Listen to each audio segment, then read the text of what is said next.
Cristo el Señor resucitó, su amor fue más fuerte que la muerte. Cristo el Señor resucitó. Palabra y adoración, un espacio para que escuches la voz de Jesús. La voz de Jesús. Aleluya, aleluya, aleluya al Señor.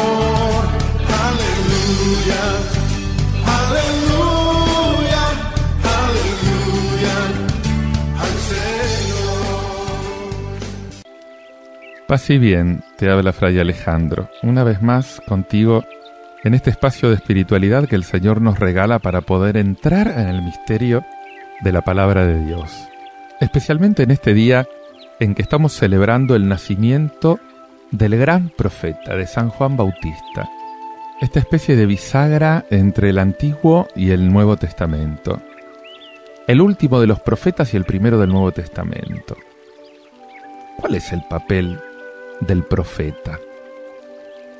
La importancia que se le dio siempre dentro de la liturgia de la Iglesia a la celebración del nacimiento de San Juan Bautista viene de que en la perspectiva de la historia de la salvación, este personaje representa el último estadio de la preparación de la venida del Mesías, el último profeta.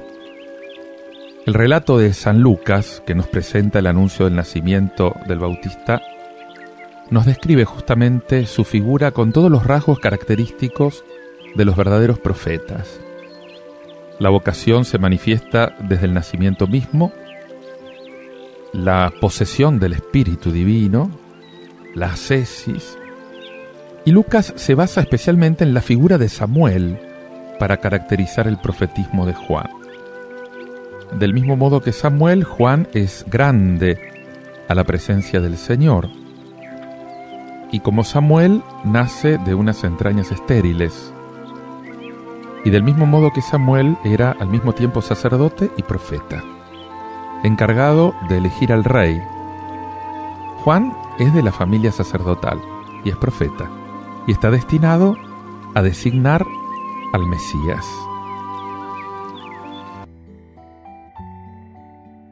Si en el pueblo de Israel la función profética era de suma importancia, en el nuevo Israel, que es la Iglesia, los profetas también tienen un puesto y una misión. Según un eminente teólogo, Marie-Dominique Chenu, un fraile dominico, el profeta, en cuanto tal, en su actuar, es distinto del catequista, es distinto del pedagogo, del doctor. El profeta capta la coyuntura concreta del acontecimiento en el punto preciso en el que el futuro le va a dar un significado. Utilizando la expresión de Juan XXIII, del Papa Juan XXIII, ya corriente en nuestros días, dice que el profeta lee los signos de los tiempos. La socialización, el desarrollo económico, social de las clases trabajadoras, la promoción de la mujer, el acceso de los pueblos del tercer mundo a la conciencia política, etc. El profeta no se expresa mediante conceptos, sino que recurre a signos, a gestos, y las parábolas de los profetas no quedan absorbidas por razonamientos. Más que de solucionarlos, él es capaz de vislumbrar los problemas. No entra, y qué riesgo, en las distinciones de lo temporal y lo espiritual, justamente porque precisamente percibe los signos de lo temporal en lo espiritual. Y el lenguaje del profeta es directo, es crudo. El profeta transmite un mensaje.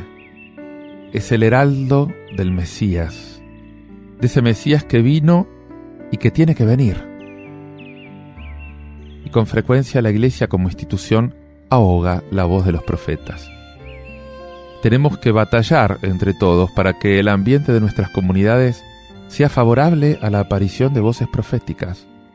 Y esto con la garantía de que sean escuchadas.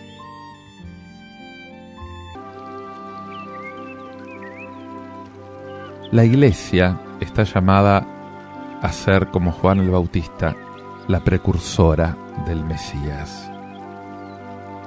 La figura de San Juan Bautista, según cómo se mire, es contradictoria. Por una parte es grande, es extraordinaria. En el Evangelio se preguntan, ¿qué va a ser de este niño?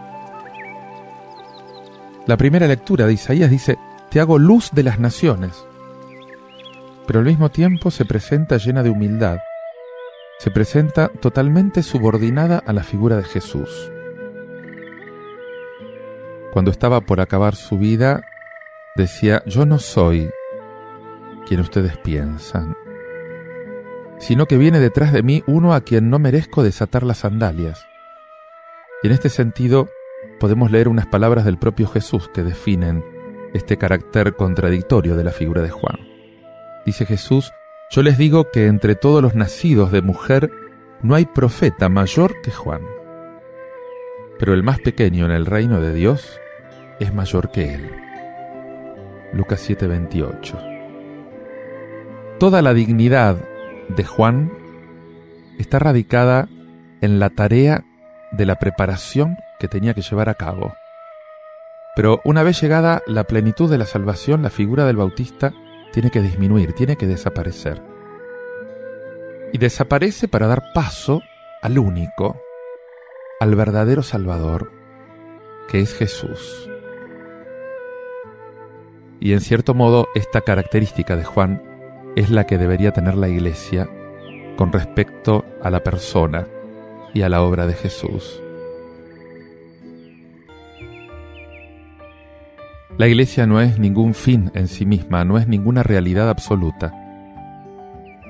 La razón de ser de la Iglesia está en la misión de precursora de Jesús. Y del mismo modo que Juan, la Iglesia indica a los hombres dónde se encuentra la verdadera salvación, pero no puede pretender erigirse a sí misma como única salvación. La Iglesia sabe que los hombres pueden encontrar a Jesús de muchas maneras, y su mayor alegría consiste en que, si es preciso, ella disminuya para que Jesús crezca en el corazón de la humanidad. Con mucha frecuencia los cristianos damos la impresión de estar más preocupados por el prestigio social de la Iglesia que por el aumento de la fe y del amor de los hombres hacia el Señor, que es el Señor de la Iglesia y del mundo. El ejemplo de Juan nos tiene que estimular a esa aceptación gozosa de nuestro papel, que es un papel relativo, que es un papel subordinado, pero que está lleno de la verdadera grandeza.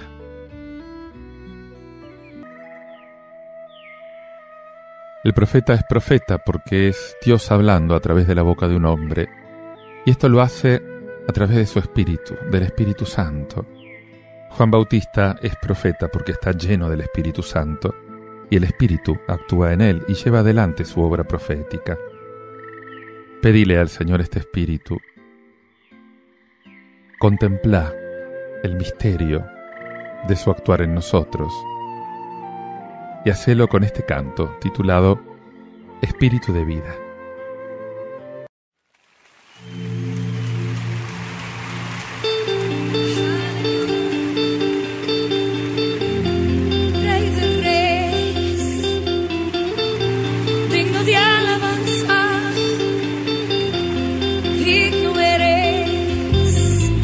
Exaltado eres Dios, exaltado, cántale al Rey de Reyes, cántale, estoy aquí en tu presencia, tú eres mi vida, mi fortaleza, crea en mí un corazón limpio y sincero. Oh, oh, oh. Cántalo conmigo. Espíritu de vida, Espíritu te siento.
en tu presencia.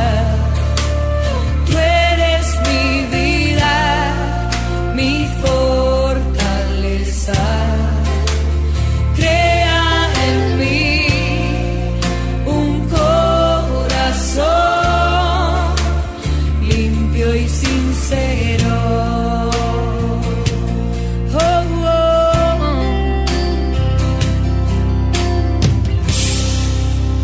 Espíritu de vida,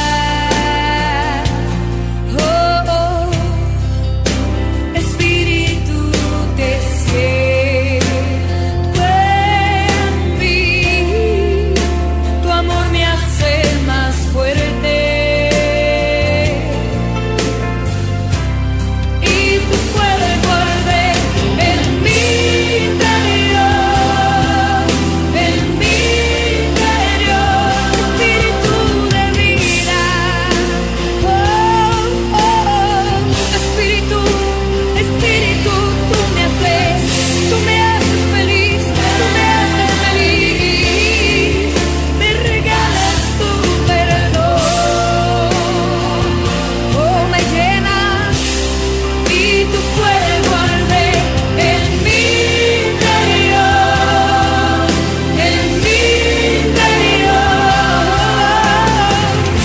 Es el fuego que me cambia, es el fuego que me quema, que arde en mí, me transforma. Es el fuego, el fuego, el fuego de Dios. Tu amor, por favor, está sobre mí. Tu amor, por favor, está sobre mí. Tu amor, por favor, está sobre mí. Oh Dios, oh mi Rey, Señor. Tu amor, te adoramos sobre mí. Te adoramos, tu favor, tu amor, arde, tu fuego arde en mí. Decláralo conmigo hoy.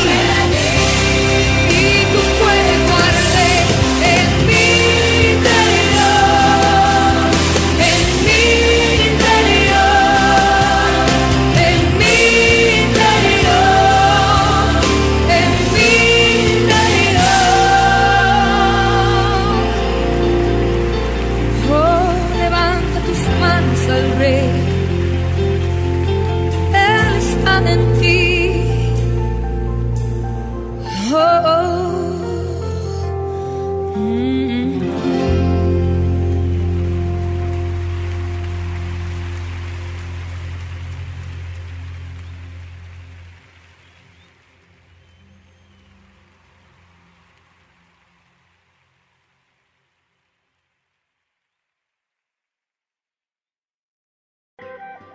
Te invito a que escuches una lectura tomada del profeta Isaías, capítulo 49, versículos del 1 al 6, que dice así: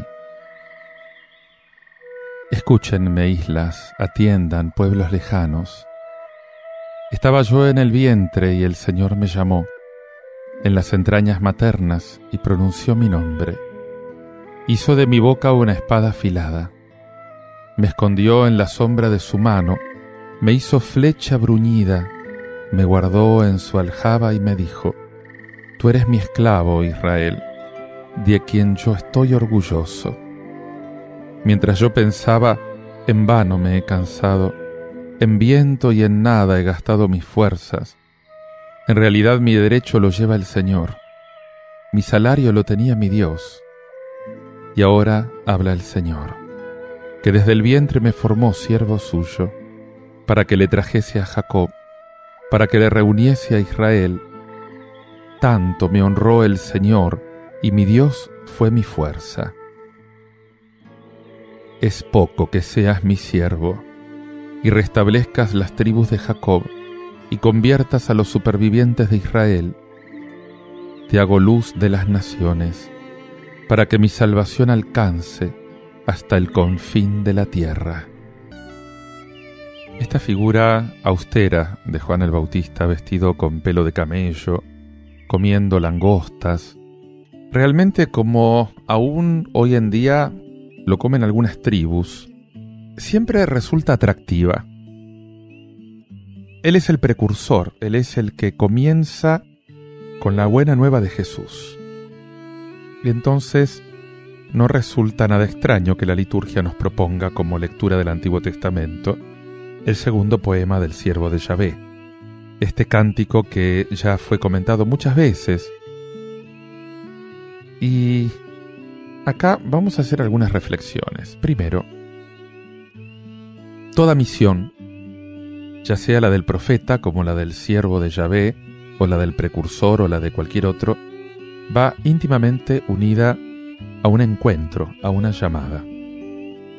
Por eso en el versículo 1 el siervo presenta, podríamos decir, sus credenciales. Él es llamado por el Señor desde el seno materno. Y el evangelista nos recuerda cómo en el encuentro de María, portadora de Jesús, con su prima Isabel, Juan el Bautista salta de alegría en el seno de su madre. Pero por muy hermoso y por muy confortante que pueda resultar el encuentro del precursor con el Salvador, esta no puede ser la etapa final de la misión, porque está siempre orientada hacia un tercer polo, y ese polo es el hombre, es el mundo. El encuentro con Dios que no sea capaz de llevarnos hacia los demás no puede ser auténtico. Esa piedad pseudomística que solamente busca su propio solaz, su consuelo, está reñida con la fe bíblica. Como también lo está esa actitud de los viejos y de los nuevos señores feudales que siempre apelan a esos encuentros para defender su postura privilegiada, para defender sus intereses. ¿Sus encuentros son reales o imaginarios? Y más fácil que sea lo segundo. Después del encuentro con la divinidad, Juan, el siervo, cualquier discípulo verdadero, continúan siendo humanos, seres de carne y hueso, pero con una fuerza especial, porque se sienten portadores de la palabra de Dios, están llenos del Espíritu de Dios. Ninguna fuerza, por muy hostil que sea, les da miedo. La palabra de estos profetas es penetrante, como una espada, como una flecha, tiene gran alcance. Y entonces podemos escuchar la voz de Juan que truena en las orillas del Jordán y dice raza de víboras a muchos hombres que se tenían y se sentían por muy piadosos. Y estos son siempre los seres más rastreros y más peligrosos. Y el Bautista les recuerda la única salida que tienen, el arrepentimiento, porque hay una salida. El arrepentimiento, el cambio total de actitudes, de sentimientos. Y como expresión de ese cambio de vida, el reparto de sus bienes a los pobres. Casi nada.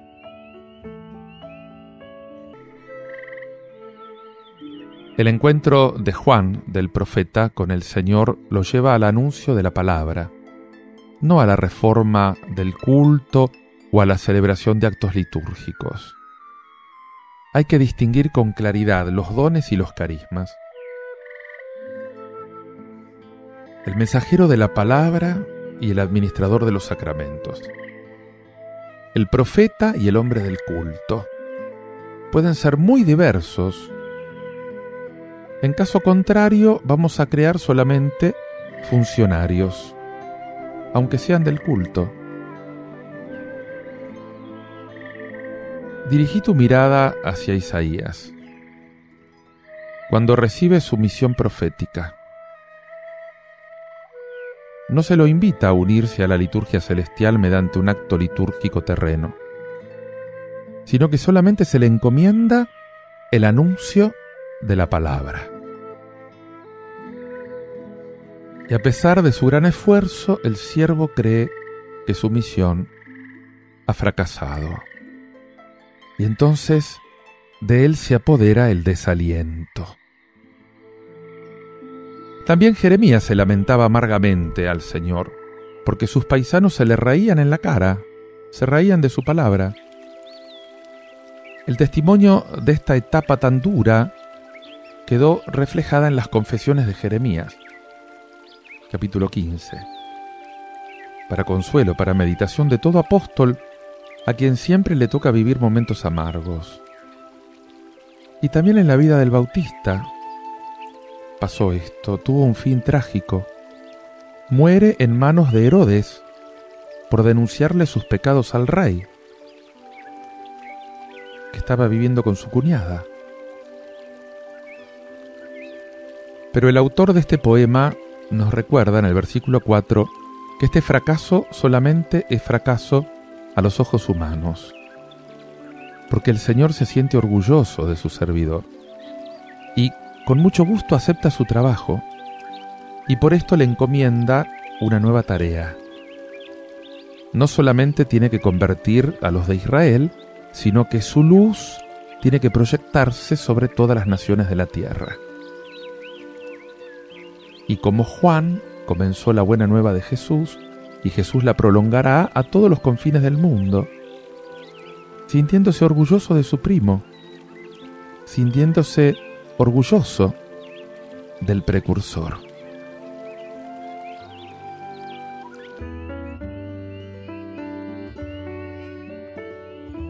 Ora conmigo con este Salmo 138. Con esta antífona: te doy gracias porque me has escogido portentosamente. Señor, tú me sondeas y me conoces. Me conoces cuando me siento o me levanto. De lejos penetras mis pensamientos. Distingues mi camino y mi descanso. Todas mis sendas te son familiares. Te doy gracias porque me has escogido portentosamente. Tú has creado mis entrañas, me has tejido en el seno materno, porque son admirables tus obras. Te doy gracias porque me has escogido portentosamente. Conocías hasta el fondo de mi alma, no desconocías mis huesos, cuando en lo oculto me iba formando y entretejiendo en lo profundo de la tierra. Te doy gracias porque me has escogido portentosamente. En el momento del desaliento, el profeta, el apóstol, el predicador, el hombre lleno del Espíritu, tiene quien lo consuele. Su fortaleza no está en la respuesta o el apoyo de los hombres, sino en el poder de Dios que actúa en su corazón, en el Espíritu que lo sostiene. Medita en esto, escuchando este tema musical titulado Porque tú eres mi consolador.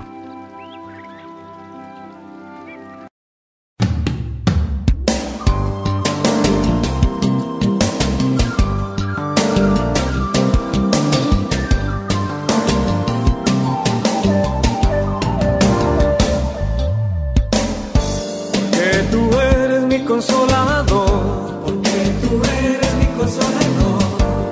a tus pies pongo mi corazón, A tus pies pongo mi corazón. mi necesidad y mi aflicción, conoces tú y el Señor, porque tú eres mi consolador, Porque tú eres mi consolador. mi vida entera vas a restaurar, Mi vida entera vas a restaurar. de mis angustias y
Te invito ahora a que escuches esta lectura tomada del libro de los Hechos de los Apóstoles, capítulo 13, versículos del 22 al 26, que dice así: En aquellos días Pablo dijo: Dios suscitó a David por rey, de quien hizo esta alabanza: Encontré a David, hijo de Jesé, hombre conforme a mi corazón, que cumplirá todos mis preceptos. De su descendencia, según lo prometido, sacó Dios un Salvador para Israel, Jesús. Juan, antes que le llegara, predicó a todo el pueblo de Israel un bautismo de conversión, y cuando estaba para acabar su vida decía: Yo no soy quien piensan, sino que viene detrás de mí uno a quien no merezco desatarle las sandalias. Hermanos, descendientes de Abraham, y todos los que temen a Dios, a ustedes se les ha enviado este mensaje de salvación. Este es el primer discurso en que aparece Pablo misionando, mientras que los anteriores tenían como actor a Pedro. Pero el contenido principal es el mismo, igual que la elaboración literaria, lo cual indica que son como una composición de Lucas, no una transcripción literal. Y esta elaboración consta sobre todo de reflexiones sobre el Antiguo Testamento. Se trata de una síntesis breve de la historia de la salvación, justamente indicando algunos hitos para mostrar que en Jesucristo culmina la historia de salvación. Y Juan el Bautista parece sin solución de continuidad respecto de los antecesores, y empalma con los antecesores, con los profetas. Es el último eslabón de la acción de Dios para preparar la venida de un Salvador. Y por su parte, Jesús es la palabra de la salvación. Juan no se presenta a sí mismo. Juan no habla de sí mismo. Juan presenta a Cristo. Y esto lo dice toda la tradición del Bautista. Este es uno de los textos donde este personaje es contemplado más explícitamente, justamente como una figura del Antiguo Testamento. Lo realmente importante acá es la palabra de la salvación. Es el Señor Jesús. Juan está en función del mismo Jesús. Acción de Dios en la historia por medio de hombres, y entrega de estos hombres a la causa de Dios. Yo diría que estas son las dos lecciones principales de este texto. Este texto es un largo discurso en Antioquía de Pisidia y representa este tipo de predicación de Pablo ante un auditorio judío. Como ese discurso del Areópago es la predicación ante los griegos. Tiene tres partes claramente diferenciadas por esos apóstrofes que dice: hombres de Israel y los que temen a Dios, hermanos. La primera es un resumen de la historia de Israel, desde los patriarcas hasta las figuras de David y el Bautista, que anuncian a Jesús. Es un exordio para captar la atención de los judíos. Es un paralelo con el discurso de Esteban. La segunda parte quiere demostrar que Jesús es el Mesías, un Mesías rechazado por su propio pueblo, pero avalado por las profecías que se cumplieron en él. Y el proceso empleado encuentra también buenos paralelos en los discursos de Pedro anteriores. Finalmente, una tercera parte más breve, más paulina, te diría, que proclama una justificación que viene de la fe, no de la ley de Moisés. La reacción de los oyentes parece favorable en principio, pero piden aclaraciones. Entonces invitan a Pablo a hablar de nuevo el sábado siguiente. Un lenguaje directo que hace la narración viva, popular. Estos discursos de los Hechos de los Apóstoles abarcan una buena parte del libro. Sin embargo, como lectores modernos nos podemos hacer una pregunta que lleva a una lectura más inteligible. ¿Lucas nos transmitió los verdaderos discursos de los protagonistas? ¿O más bien tenemos que pensar que son creaciones literarias o teológicas del autor? Y la respuesta la tenemos que matizar. En general, de acuerdo con la mayoría de las buenas investigaciones, hoy se tiende a contestar a esta pregunta de diferente manera que en el pasado, sin dejar de reflejar el tenor objetivo de la primitiva catequesis a los judíos y a los gentiles. Estos discursos de los Hechos de los Apóstoles, en gran parte, son verdaderas creaciones de Lucas que reflejan más su teología que la de la comunidad de finales del siglo I, que la de la iglesia primitiva, apostólica. Y al relatar la historia del pasado, podemos decir que Lucas la estiliza como evangelista. Es muy sensible a los problemas de sus propios lectores. Y por otra parte, esto es una constante en la historia bíblica. Con mucha frecuencia la catequesis queda más privilegiada que la información rigurosa. La fidelidad al mensaje nos pide, a los que lo anunciamos, hoy, no menos que ayer, una búsqueda constante de inculturación, de tratar de dar respuesta a partir de la palabra a los problemas reales que las personas están viviendo.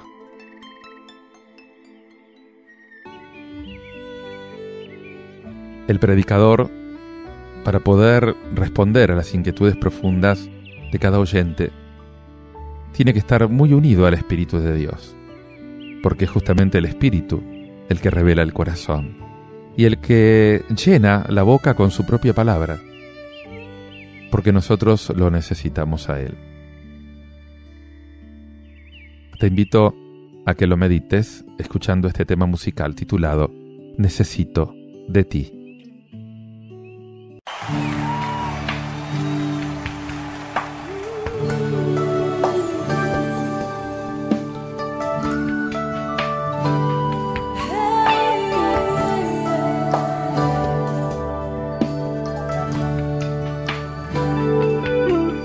Necesito de ti, Señor.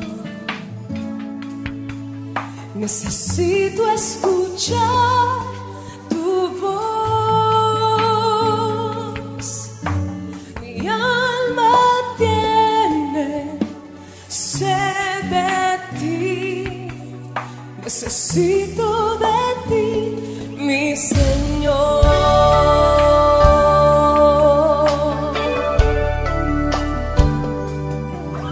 Necesito de ti, Señor.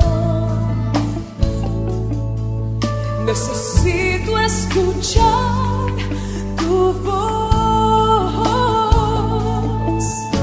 Mi alma tiene sed de ti. Necesito de ti, mi Señor.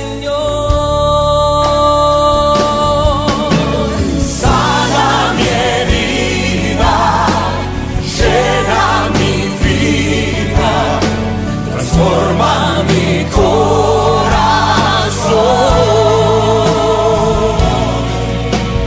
dame las fuerzas para seguirte. Yo quiero tu bendición. Necesito de ti, Señor. Yo quiero verte, necesito amarte. Necesito escuchar tu voz. Acaríciame el oído. Mi alma tiene sed de ti. Necesito de ti, mi Señor. Sana mi herida, llena mi vida, transforma mi corazón.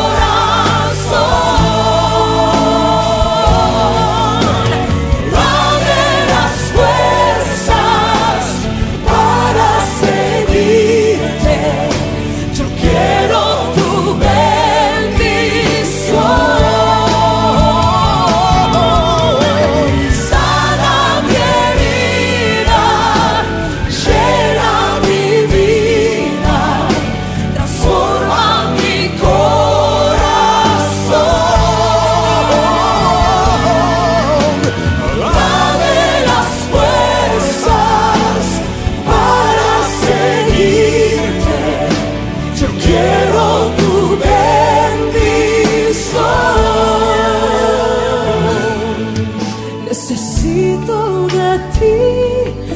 Señor.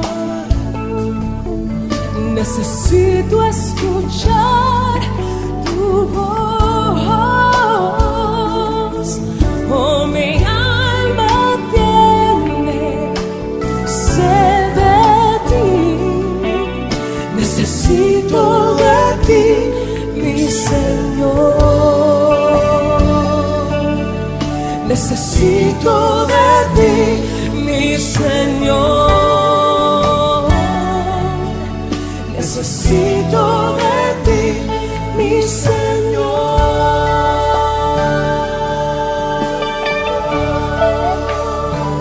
Solo de ti. Más de tu presencia en mi vida cada día.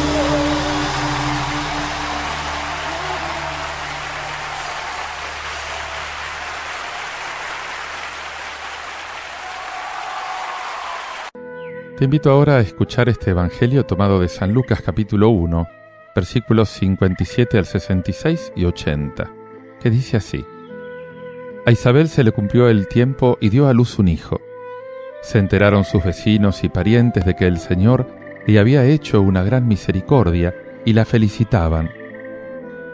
A los 8 días fueron a circuncidar al niño y lo llamaban Zacarías como a su padre. La madre intervino diciendo: No, se va a llamar Juan. Le contestaron: Ninguno de tus parientes se llama así. Entonces preguntaban por señas al padre cómo quería que se llamase. Él pidió una tablilla y escribió: Juan es su nombre. Todos se quedaron extrañados. Inmediatamente se le soltó la boca y la lengua y empezó a hablar bendiciendo a Dios. Los vecinos quedaron sobrecogidos y corrió la noticia por toda la montaña de Judea. Y todos los que oían reflexionaban diciendo: ¿Qué va a ser este niño? Porque la mano de Dios estaba con él. El niño iba creciendo y su carácter se afianzaba. Vivió en el desierto hasta que se presentó a Israel.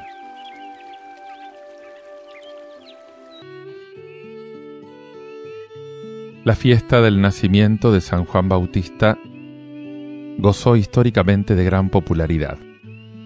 Todo ese folclore con las hogueras, los baños, la literatura con sus romances, incluso la economía.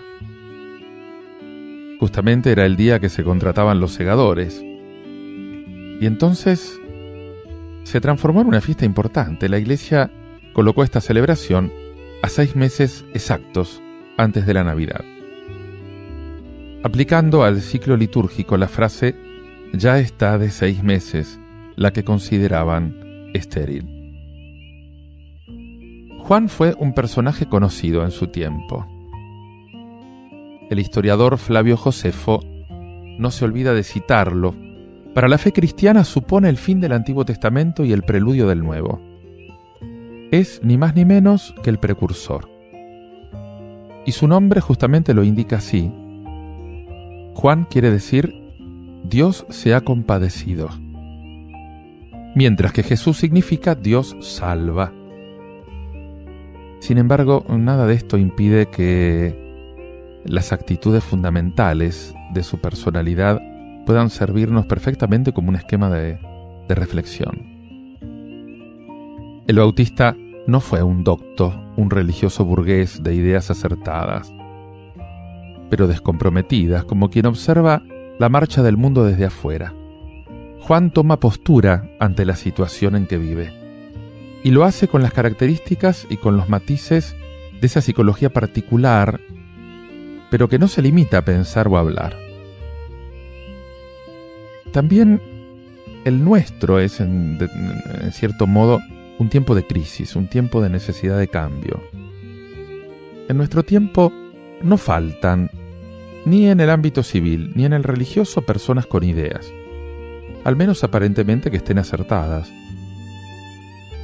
Se piensa, se escribe en las secciones fijas de los semanarios dominicales, con elegancia, con encanto, pero el compromiso no va más allá de ahí. Y entonces la verdad pierde su carácter de denuncia y se convierte en una especie de droga para el lector. en una especie de refuerzo para el sistema. Hay una oferta excesiva de verdades, que sin embargo oculta y devalúa la verdad auténtica. Y Juan es justamente la antítesis de aquel Herodes que se mantuvo en el trono pese a todos los cambios políticos que tenían lugar en la dirección del Imperio Romano. A Maquiavelo le debía encantar este príncipe tan astuto. Sin embargo, el Bautista no era una caña que se movía según cómo soplaba el viento. Y no por esto era un inmovilista, mucho menos un conservador al estilo de los saduceos. Él actuó sobre las realidades de la fe que llevaba dentro, y estas características de su personalidad tienen que hacernos reflexionar hoy. En el fondo se trata de no amar solo de palabra o por escrito, sino con obras y de verdad. Y es obvio que la actuación de cada uno de nosotros va a ser coloreada por nuestra psicología particular, lo mismo que pasó en el caso de Juan. Pero esto no tiene que suponer una excusa para un irresponsable dejarnos llevar por la corriente social que justifique el hecho de la injusticia. No basta con ser geniales en las ideas, hay que actuar. Y en este punto interesa recordar que el término espiritualidad justamente significa para el cristiano que tiene que ser movido por el Espíritu de Jesús. Entender la palabra espiritualidad como un mero intimismo bonito, autogratificante, supone una huida del mundo que ni Juan ni Jesús de Nazaret practicaron. La escucha, la obediencia al Espíritu tienen que hacernos capaces de discernir en nuestro mundo los valores positivos y los que por el contrario tienen que ser rechazados, por muy general que sea su aceptación. No se trata de ser fanáticos o intolerantes con los demás. La libertad está en la base de un mundo mucho más humano. Y mucho menos esto puede fundamentar el inmovilismo. Porque justamente de lo que se trata es de cambiar la realidad.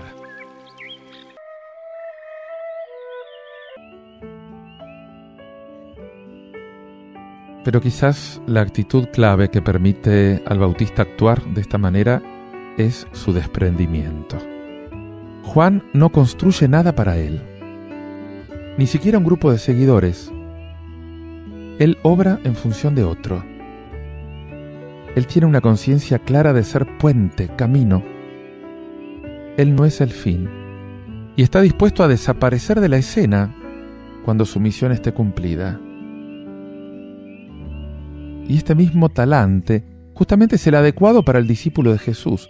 No se trata de hacer prosélitos para nuestro club, sino de actuar de forma que facilitemos a los hermanos el encuentro con el Maestro. La Iglesia no es para sí misma. Lo importante es que a través de su predicación los hombres descubran al verdadero Mesías, descubran su objetivo, como en el pasaje de la Samaritana, facilitar que las gentes digan: ya no creemos por lo que tú nos has dicho, sino por lo que nosotros hemos descubierto. Y conseguido esto, ya pueden cortarle la cabeza, porque su misión ya está cumplida. Es cierto que muchas veces los que nos llamamos discípulos impedimos a otro el acceso al Maestro. Ni entramos ni dejamos entrar. Deformamos su rostro con teologías abstractas. Ocultamos su estilo con un actuar más propio de fanáticos fariseos o de explotadores saduceos que de pueblo convertido. Pero el Señor sigue hablando. Señor, danos la autenticidad y el desprendimiento del Bautista.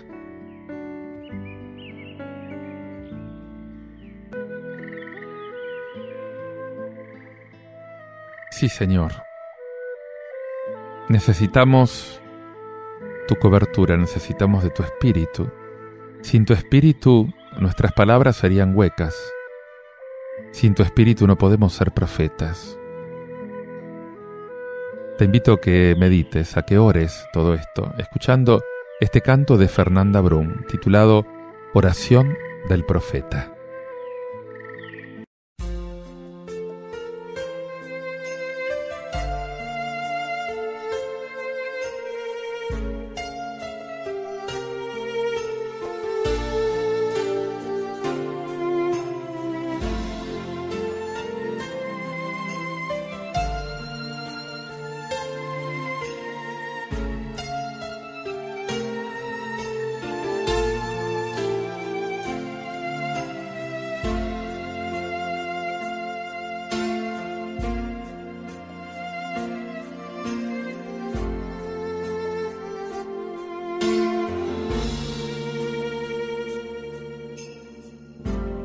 Yo renuncio a mis sueños,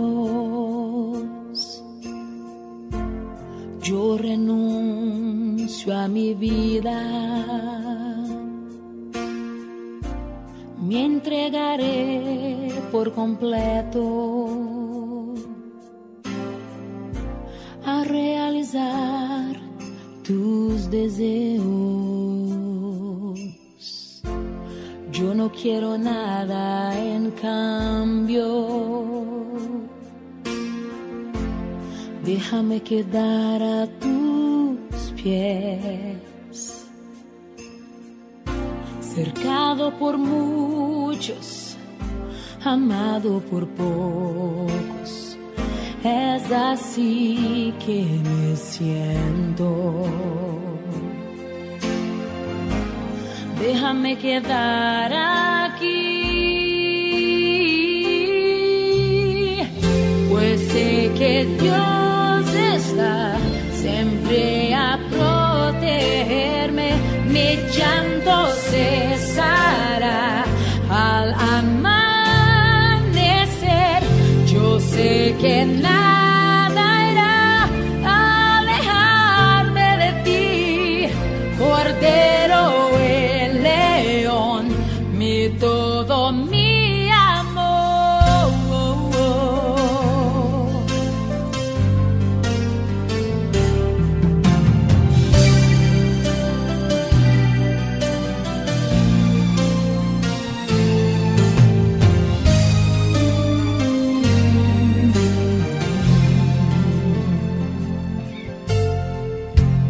Yo no quiero nada en cambio. Déjame quedar a tus pies, cercado por muchos, amado por pocos. Es así que me siento. Déjame quedar